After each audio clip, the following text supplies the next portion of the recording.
Right. Welcome back, everyone, to the Deep Dive. Today, we're diving headfirst into some pretty crucial chemistry. We're going to be tackling how energy plays a part in chemical reactions. Yeah. For those of you, revising for your GCSEs, Yes. this one is going to be a good one to pay attention to. Absolutely.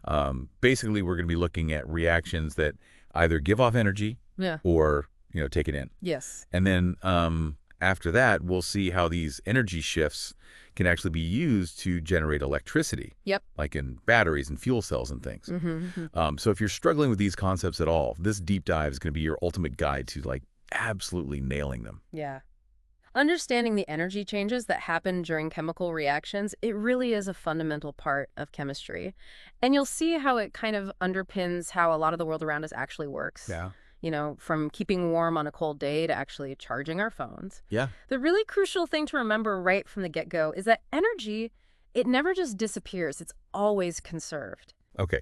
So let's get started then. Sure. Let's dive into the specifics, the nitty-gritty. Yep. And let's start with exothermic reactions. Okay. So what exactly are they? And what kind of reactions fall into that category? So an exothermic reaction is basically one that releases energy to the surroundings. And often this is in the form of heat.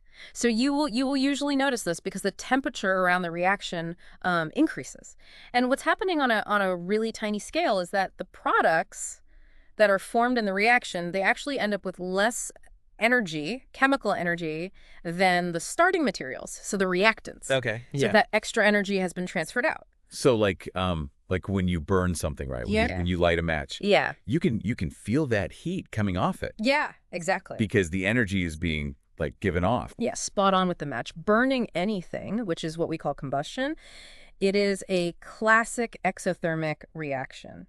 Lots of reactions that involve oxygen are also exothermic. So these are known as oxidation reactions. And this is essentially when a substance combines with oxygen, often involving a loss of electrons. Right. Think about how iron, it goes rusty over time. Yeah. That's a slow exothermic process. Right. And then you've got neutralization reactions. Okay. Like when you mix an acid and alkali together. Yeah. You might have even noticed in a school experiment that the test tube gets warmer when you do that. Yeah, I remember that. Yeah. What about those self-heating cans then? Yeah. Like the ones you get for soup or hot chocolate. Yep. Is that an exothermic reaction happening inside the can that warms up your lunch? Exactly. Yep. And even those little hand warmers that you can get, Oh yeah. to get all toasty in your pocket. It's the same idea. An exothermic chemical reaction is happening inside. And it's releasing heat to keep your hands nice and warm. They're really good real-world examples of this kind of thing in action. Yeah, definitely helps to picture it, I think. Yeah.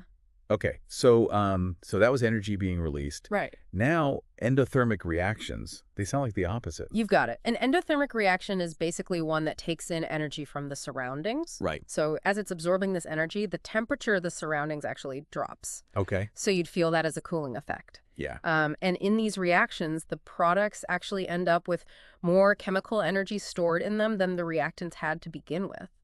So they've essentially absorbed energy from their surroundings, from the environment. Okay. So what are some examples of reactions that need to take in energy like that?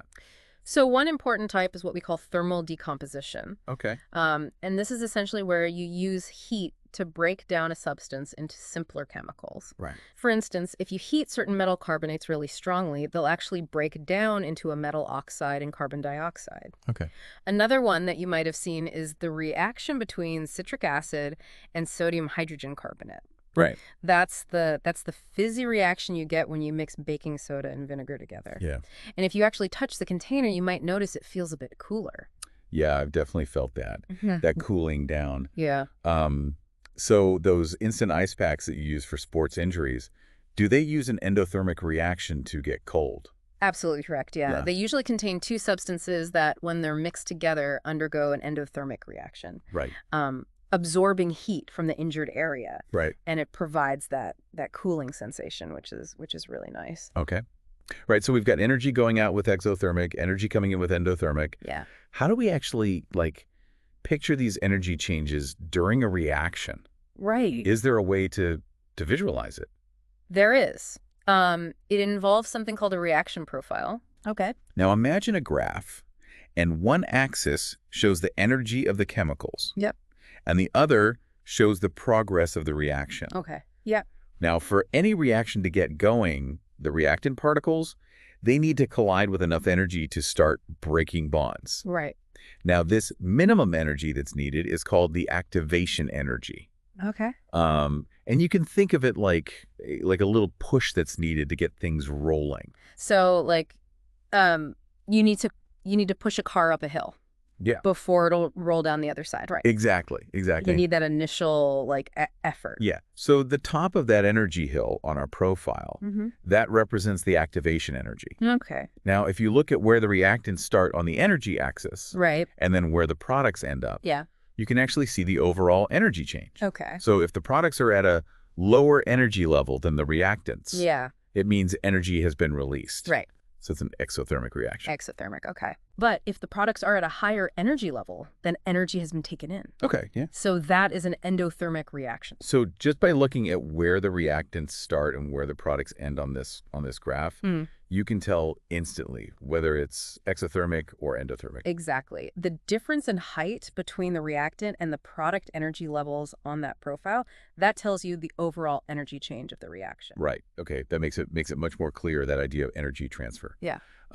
But what's actually happening with the atoms and molecules that causes this energy change in the first place? So it all comes down to the chemical bonds that are holding the atoms together in the molecules. Okay. Now, in order for a reaction to happen, some of these bonds in the reactant molecules, they need to be broken. Yeah. And this always requires an input of energy.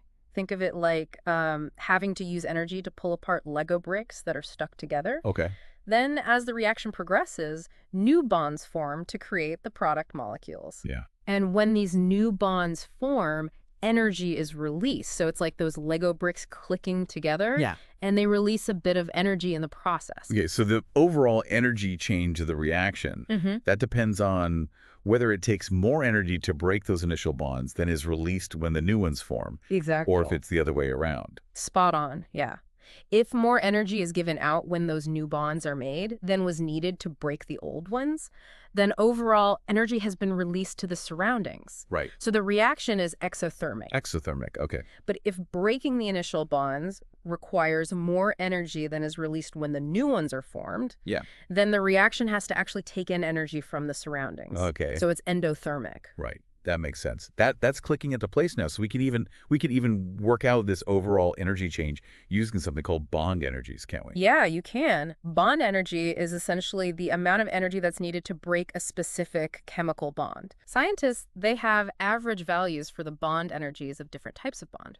So to calculate the overall energy change for a reaction, you can actually add up all the energy needed to break all of the bonds in the reactants, and then subtract the total energy that's released when all the new bonds in the products are formed. Okay. The formula is the energy used to break bonds minus the energy released when forming bonds equals the overall energy change. Okay. A positive result tells you it's endothermic. Right. And a negative result means that it's exothermic. Okay. And what's really fascinating here is that the strength of these bonds, it directly relates to how stable the molecules are and how much energy is involved in the reactions. That's really interesting. That's a good way to sort of quantify it. Yeah. Okay, let's change gears a little bit now. Sure. And talk about how we can actually put these reactions to work to generate electricity. Okay. And specifically looking at things like chemical cells and fuel cells. Absolutely. So chemical cells, they're clever devices that use spontaneous chemical reactions. Okay. So reactions that happen on their own once they're started to create an electrical current. Right. And inside them, you've got chemicals that react together. Yep.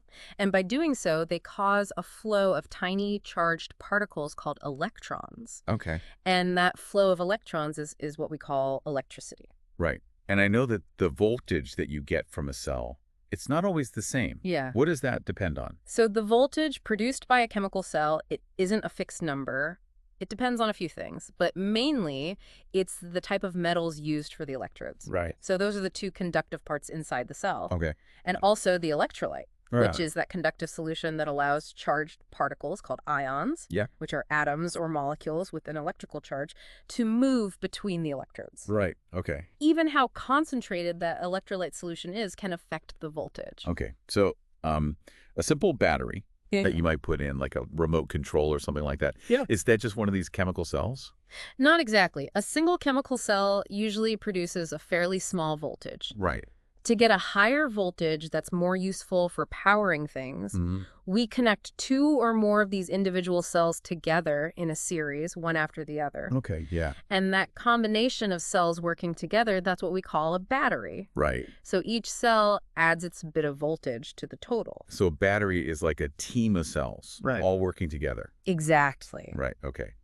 Now, we have different types of batteries, don't we? Yeah. We have ones that you can recharge and ones that you can't. Yes. What's the difference there in terms of the chemistry that's happening inside them? Yeah, that's a really important distinction. Non-rechargeable cells and batteries, Right. like your standard alkaline batteries that you get for, torches and things, Yeah. they rely on chemical reactions that can only really go in one direction. So once one of the starting chemicals inside the cell is used up, the reaction stops, and the battery, it can no longer produce electricity. Okay. You can't easily reverse those chemical changes to make it work again. Yeah, that makes sense. So you use it up and then it's done. Exactly, yeah. So how do rechargeable batteries work then? How do you get them to produce electricity again after they've gone flat? So rechargeable cells and batteries are designed so that the chemical reactions that produce electricity can be reversed. Okay. So when you plug your phone in to charge, Yeah. you're applying an external electrical current to the battery. Right. And this forces the products of the discharge reaction to go back to being the original reactants. Okay. So you're essentially restoring that chemical potential energy Okay. Yeah. so it can produce electricity again. That's clever. You're using electricity to reverse a chemical reaction. Exactly. Right. Let's talk about fuel cells. Okay. I know that they also generate electricity from chemical reactions, but they sound a bit different to batteries. They are quite different in how they operate, yeah. So unlike chemical cells, Right. which have a limited amount of chemicals stored inside them, Yeah. fuel cells actually need a continuous external supply of a fuel. Good. Hydrogen is a common one, Right. and an oxidant, Okay. which is usually oxygen from the air. Okay. Inside the fuel cell, the fuel undergoes an electrochemical oxidation reaction. Right. So that's a reaction where it loses electrons at an electrode. Okay. And this process creates a potential difference, Okay. which we can then harness as electricity. And the beauty of hydrogen fuel cells lies in this direct conversion of chemical energy to electrical energy, Right. bypassing the inefficiencies of thermal power generation. So it's like a chemical reaction that's constantly being fed with fuel Exactly, yeah. to keep it going. Yep. Okay. So a really common example, Yeah. and one that we hear a lot about, as a cleaner energy source, is the hydrogen fuel cell, isn't it? It is, yeah. So in this type of fuel cell, the overall reaction is simply hydrogen reacting with oxygen to produce water, That's it, yeah. just water. Pretty much.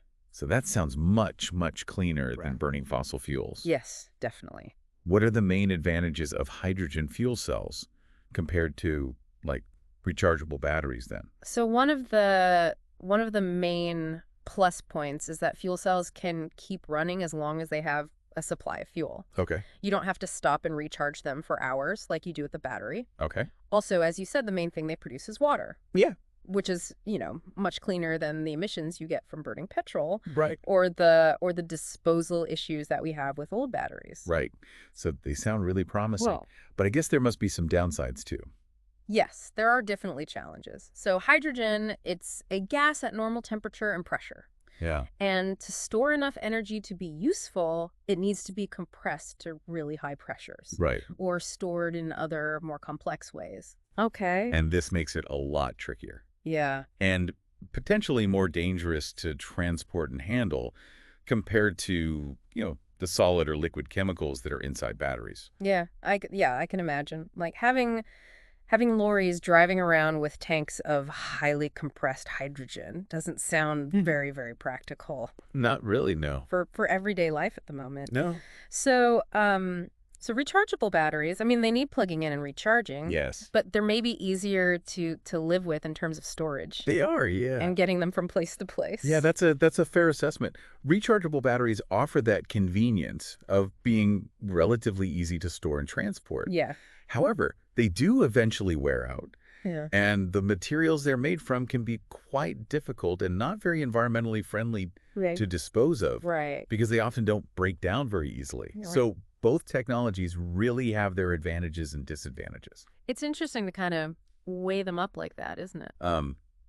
Okay, so for a hydrogen fuel cell, Yep. can we look at the specific chemical reactions that happen inside it We can, yeah. at those different electrodes? Yeah, so a fuel cell, it has two main parts where the reactions happen. Okay. Got an anode Right. and a cathode. Oh. So in a typical hydrogen fuel cell at the anode, Yeah. which is where oxidation happens, Okay. that's the loss of electrons. Okay. The hydrogen gas loses electrons to form hydrogen ions. Right. Now the chemical equation for that part is H2 gas Okay. goes to 2 electrons Right. plus 2H plus aqueous. Okay. So the hydrogen is losing electrons there. Yep.